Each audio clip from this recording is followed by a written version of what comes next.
आज की खबर में आप सभी का स्वागत है। तो चलिए बढ़ते हैं देश दुनिया की बड़ी खबरों की ओर। दुनिया के 280 करोड़ लोगों के बेहतर भविष्य के लिए भारत EU ट्रेड डील, बोले पीयूष गोयल। भारत और यूरोपीय संघ ने मंगलवार को फ्री ट्रेड एग्रीमेंट पर बातचीत पूरी होने का ऐलान किया है। यूरोपीय नेताओं की तरफ से इस समझौते को मदर ऑफ ऑल डील्स कहा जा रहा है। प्रधानमंत्री नरेंद्र मोदी ने कहा है कि भारत ने अब तक का सबसे बड़ा व्यापार समझौता पूरा किया है। इस समझौते पर शाम 4 बजे वाणिज्य मंत्री पीयूष गोयल प्रेस कॉन्फ्रेंस में विस्तार से जानकारी दिए हैं। यूजीसी बिल पर नीतीश कुमार की जेडीयू ने साफ किया रुख। यूजीसी की नई गाइडलाइन के विरोध के बीच जेडीयू के प्रवक्ता और विधान परिषद के सदस्य नीरज कुमार की प्रतिक्रिया सामने आई है। T20 वर्ल्ड कप में बांग्लादेशी मीडिया को नो एंट्री, आईसीसी बोली आपकी सरकार कह रही है भारत असुरक्षित है। बांग्लादेश सरकार ने भारत को असुरक्षित बताकर अपनी टीम को T20 वर्ल्ड कप में खेलने के लिए नहीं भेजा है। इसके बाद वहां के पत्रकारों के एक्रीडिएशन के आवेदन खारिज हो गए हैं। धमकी दी, फिर गिड़गिड़ाया पाक। अब यूएन में भारत ने बताया पाकिस्तान को कब देंगे सिंधु का पानी। हरीश ने कहा है कि पाकिस्तान आतंकवाद को सामान्य बनाने की कोशिश करता है, लेकिन भारत इसे कभी स्वीकार नहीं करेगा।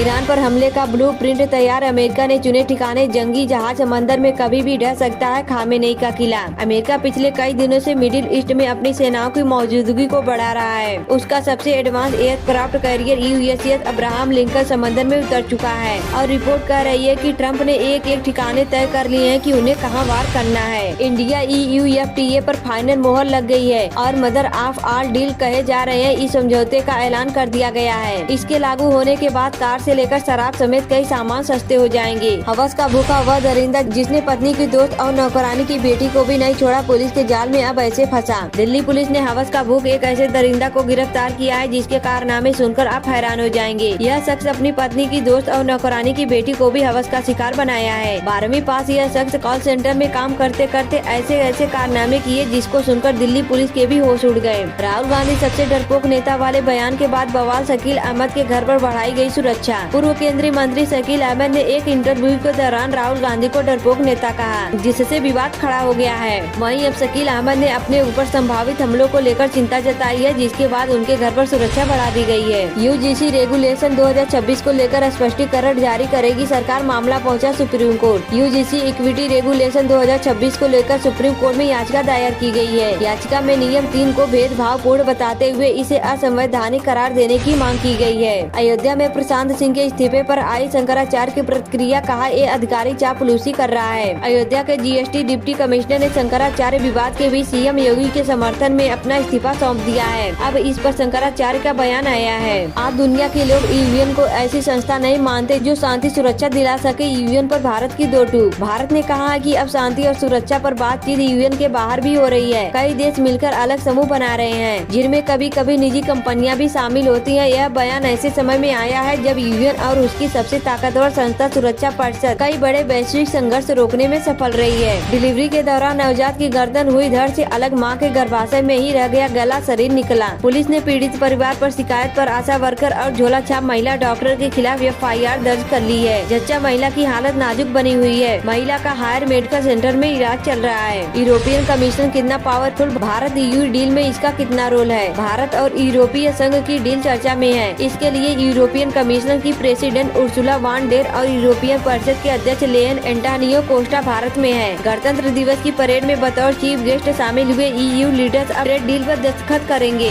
वाराणसी पुलिस ने 2000 करोड़ के कप सिरप तस्करी मामले में 3 वांटेड को नेपाल सीमा से पकड़ा है। वाराणसी पुलिस ने 2000 करोड़ के कप सिरप तस्करी मामले में 3 वांछितों विकास सिंह, आकाश पाठक और अंकित श्रीवास्तव को सिद्धार्थ नगर में नेपाल सीमा के पास से गिरफ्तार किया है। भारत EU FTA को मदर ऑफ ऑल डील्स कहा जा रहा है। इस समझौते से कई एक्सपोर्ट सेक्टर को बड़ा फायदा मिल सकता है। GST deputy commissioner Prashant Singh ने सीएम योगी के समर्थन में दिया इस्तीफा, शंकराचार्य विवाद पर छोड़ा पद। शंकराचार्य की टिप्पणी के विरोध में अयोध्या में GST deputy commissioner Prashant Kumar Singh ने इस्तीफा दे दिया है। उन्होंने मुख्यमंत्री योगी आदित्यनाथ के समर्थन में यह कदम उठाया। दिल्ली NCR में मंगलवार सुबह झमाझम बारिश और ओलावृष्टि हुई है, जिससे कड़ाके की ठंड लौट आई है। हरियाणा के नारनौल में भी ओलावृष्टि हुई, जिससे फसलों को नुकसान हुआ है। मौसम विभाग ने कुछ इलाकों के लिए ओलावृष्टि का अलर्ट जारी किया है। पंजाब के मानसा में 2 गाड़ियों के बीच भीषण टक्कर हादसे में पति पत्नी सहित 3 लोगों की मौत हो गई। बरेली सिटी मजिस्ट्रेट के इस्तीफे पर योगी सरकार की कार्रवाई, अलंकार अग्निहोत्री निलंबित। बरेली के सिटी मजिस्ट्रेट अलंकार अग्निहोत्री ने गणतंत्र दिवस पर इस्तीफा दिया था। अब योगी सरकार ने कार्रवाई करते हुए उन्हें निलंबित कर दिया है। लव ट्रायंगल में खौफनाक वारदात प्रेमी ने एचआर मैनेजर का टुकड़ा टुकड़ा कर डाला। उत्तर प्रदेश के आगरा का यह दिल दहला देने वाली वारदात सबको चौंका कर रख दिया है। एक युवक ने शक की बुनियाद पर अपनी सहकर्मी युवती की क्रूर हत्या कर डाली है और फिर किसी को शक न हो इसलिए उसके परिवार के साथ मिलकर तलाश में जुट गया। अयोध्या के जीएसटी डिप्टी कमिश्नर ने शंकराचार्य के खिलाफ उठाया कदम, योगी और मोदी के लिए दिया पद से इस्तीफा। यूपी के अयोध्या में एक सरकारी अधिकारी ने बड़ा कदम उठाया है। जीएसटी विभाग के डिप्टी कमिश्नर प्रशांत कुमार सिंह ने अपने पद से इस्तीफा दे दिया। उन्होंने यह फैसला शंकराचार्य अभिमुक्तेश्वरानंद सरस्वती द्वारा मुख्यमंत्री योगी आदित्यनाथ पर की गई टिप्पणियों के विरोध में लिया है। सीएम योगी बोले, यूपी की नई पहचान बर्दाश्त नहीं कर पा रहे जातिवादी परिवारवादी। मुख्यमंत्री योगी आदित्यनाथ ने कहा है कि उत्तर प्रदेश बीमारू से अब ब्रेक थ्रू राज्य की पहचान बन चुका है। इस पहचान की नई रिकॉर्डिंग की ओर बढ़ चुका है। प्रदेश की इस नई पहचान को जातिवादी और परिवारवादी बर्दाश्त नहीं कर पा रहे हैं। यूजीसी के नए नियमों पर क्यों मचा घमासान, सेंट्रल कमेटी या स्क्वाड। विश्वविद्यालय अनुदान आयोग के नए नियमों को देश भर में विरोध हो रहा है। आगरा एचआर मैनेजर के सनसनीखेज हत्याकांड में स्वजन ने सोमवार को धड़ का अंतिम संस्कार कर दिया, लेकिन सिर फिरे प्रेमी द्वारा चाकू से काट कर फेंका गया सिर 3 दिन के बाद भी नहीं मिल सका। आगरा में शादी के विवाद में एचआर मैनेजर की गला काटकर हत्या, प्रेमी ने यमुना के पास फेंका, शव गिरफ्तार। उत्तर प्रदेश के ताज नगरी आगरा में एक दिल दहला देने वाला मामला सामने आया है। यहाँ एक निजी कंपनी में कार्यरत महिला एचआर मैनेजर की उसके ही प्रेमी और सहकर्मी ने कथित तौर पर गला काटकर हत्या कर दी है। यूपी के 15 शहरों में लागू होगा ये प्रोजेक्ट, 16 नगर निगमों में मिली है मंजूरी। उत्तर प्रदेश के 15 शहरों में संचालित इलेक्ट्रिक बसों के लिए कार्बन क्रेडिट प्रोजेक्ट लागू किया जाएगा। सीएम योगी के नेतृत्व में यूपी का ओडीओपी मॉडल बना राष्ट्रीय विकास की दिशा तय करने वाला रोड मैप। उत्तर प्रदेश का एक जनपद एक उत्पाद मॉडल आज देश के विकास विमर्श का केंद्र बन चुका है। वर्ष 2018 की यह पहल अब सिर्फ केवल एक सरकारी योजना नहीं बल्कि जिला आधारित आर्थिक बदलाव का सशक्त उदाहरण बन गई है। यूजीसी आदेश बना मोदी सरकार का ताबूत, भाजपा में शुरू हुआ खुला विघटन। यूजीसी के हालिया आदेश के बाद देश की राजनीति में जिस तरह का भूचाल आया है उसने भारतीय जनता पार्टी को अब तक के सबसे गंभीर आंतरिक संकट में डाल दिया है।